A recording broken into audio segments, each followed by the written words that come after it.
Dewan Pimpinan Daerah (DPD) PDI Perjuangan Jawa Barat hingga saat ini masih menunggu informasi yang valid terkait beredarnya surat keputusan DPP untuk mendukung bakal calon Gubernur Jawa Barat Ridwan Kamil pada ajang Pilkada Jawa Barat 2018 mendatang.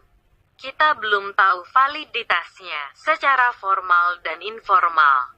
Pak Deddy Mulyadi dan struktur pengurus Partai Golkar juga belum ada informasi kepada kami, kata Sekretaris DPD PDI Perjuangan Jawa Barat Abdi Yuhana saat dihubungi, Jumat, tanggal 22 September tahun 2017.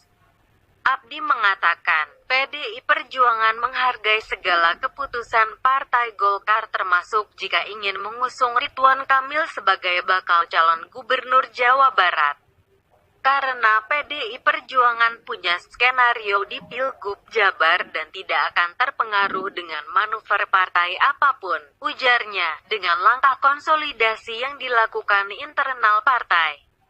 Abdi Yuhana mengatakan, PDI Perjuangan memiliki target untuk menang di Pilkada Jawa Barat 2018. Artinya kami sesungguhnya sudah siap dengan skenario menang. Tapi tetap kita menunggu keputusan DPP, ujarnya.